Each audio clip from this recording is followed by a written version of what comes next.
Pourquoi sommes-nous si souvent accrochés à l'idée de posséder davantage, de gagner plus ou d'amasser des biens matériels, et comment cette quête nous empêche-t-elle réellement d'être heureux?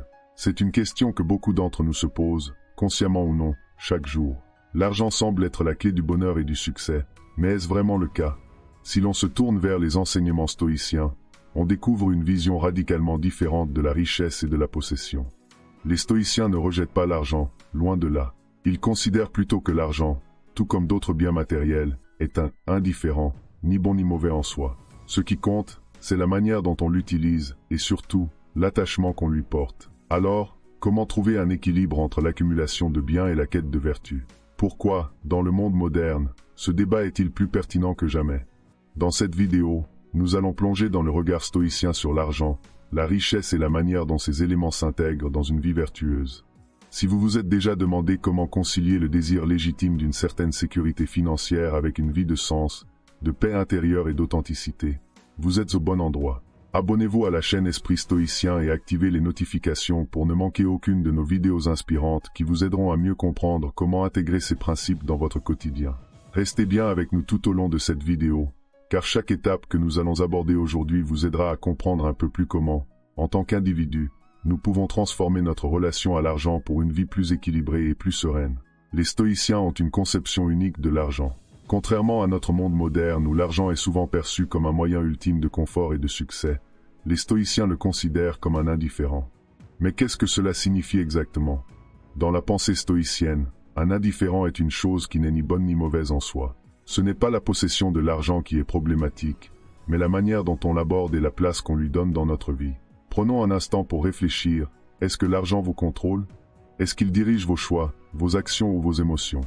Si c'est le cas, vous vous trouvez peut-être dans le piège que les stoïciens mettaient en garde. L'attachement excessif à l'argent crée une dépendance qui nourrit l'anxiété, le stress, et parfois même une insatisfaction chronique. Pourtant, les stoïciens comme Sénèque et Épictète nous enseignent qu'il est possible de vivre avec de l'argent, mais sans que celui-ci devienne le centre de notre vie. Cela revient à ne pas le considérer comme une fin en soi, mais comme un outil parmi d'autres pour atteindre une vie vertueuse. Le véritable test, selon les stoïciens, réside dans notre capacité à rester serein, même en l'absence de richesse matérielle. Il ne s'agit pas de rejeter l'argent, mais de comprendre que notre bonheur ne dépend pas de ce que nous possédons, mais de notre attitude face à ce que nous avons.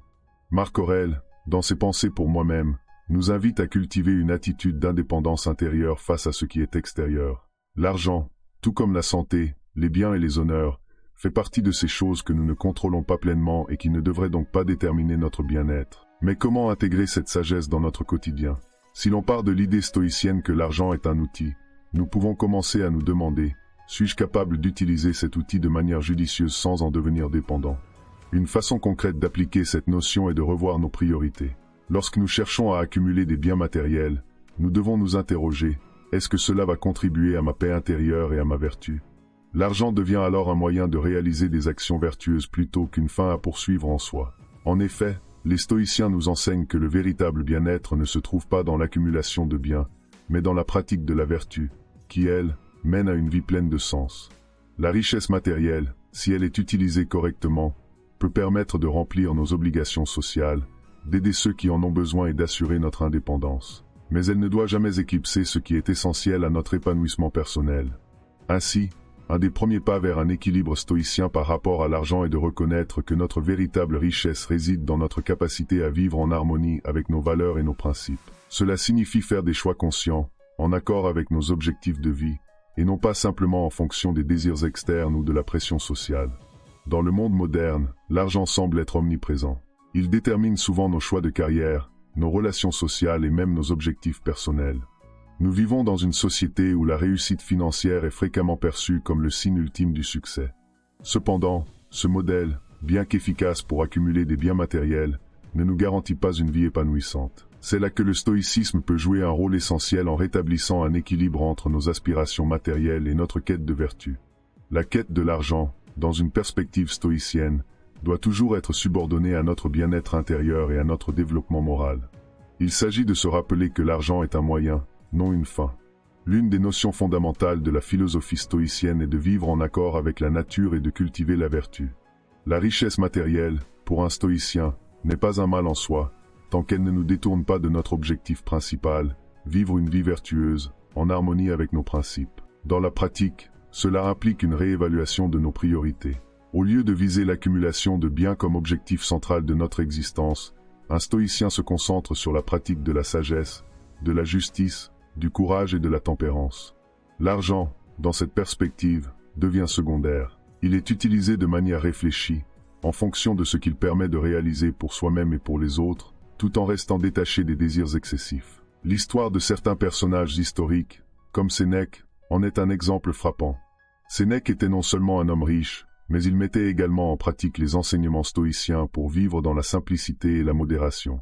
Il prônait une vie de désintéressement matériel, en insistant sur le fait que la vraie richesse réside dans l'autosuffisance intérieure et dans l'indépendance vis-à-vis des biens matériels. Pour lui, l'accumulation de richesses ne devait pas devenir une fin en soi, mais plutôt un moyen d'aider les autres et de contribuer à la société sans jamais perdre de vue les principes de vertu. Mais comment appliquer cela à notre époque, où l'argent et la consommation sont si profondément ancrés dans nos modes de vie? La réponse réside dans l'introspection et la discipline personnelle. Il est essentiel de se demander régulièrement: que suis-je prêt à sacrifier pour cette richesse? Si la quête de l'argent nous éloigne de nos principes, il est temps de réévaluer notre chemin. Cela peut passer par des choix de carrière plus alignés avec nos valeurs ou par une réduction volontaire de nos besoins matériels, un peu comme le préconisaient les stoïciens. Cela ne signifie pas vivre dans la pauvreté ou renoncer à toute forme de confort, mais plutôt vivre de manière consciente, avec une pleine maîtrise de ses désirs et une recherche constante de l'équilibre. Cela nous amène à la pratique de la visualisation négative, une autre technique stoïcienne qui consiste à se rappeler, de temps à autre, que tout peut disparaître, les biens, la richesse, même la santé. Cette pensée peut sembler dérangeante, mais elle a pour objectif de nous détacher de l'attachement excessif aux biens matériels. Elle nous rappelle que la véritable richesse réside dans notre capacité à vivre de manière authentique, avec sagesse et vertu.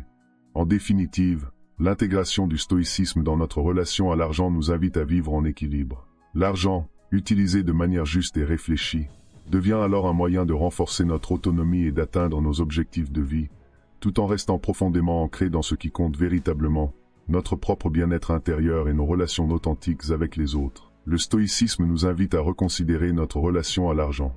Au lieu de le voir comme une fin en soi, il devient un moyen parmi d'autres pour vivre une vie vertueuse, équilibrée et sereine. L'équilibre entre la richesse matérielle et la vertu est essentiel pour éviter que l'argent ne devienne un obstacle à notre épanouissement.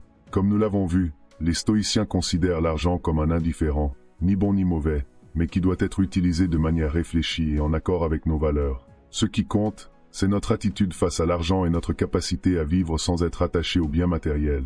Dans notre monde moderne, il est facile de se laisser emporter par la quête de richesse, mais il est essentiel de se rappeler que notre véritable bien-être ne dépend pas de ce que nous possédons, mais de la manière dont nous vivons selon nos principes.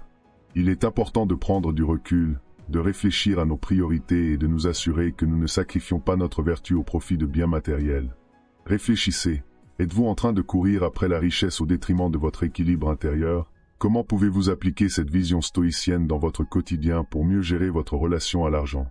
Prenez le temps de réfléchir à ce que vous pouvez modifier pour aligner vos actions avec vos valeurs. Partagez vos expériences dans les commentaires, et engageons ensemble une réflexion sur la manière de vivre une vie plus authentique et plus équilibrée. Mes chers amis, à demain pour la prochaine vidéo de ce calendrier de l'Avent dans laquelle nous verrons comment simplifier sa vie selon les principes stoïciens.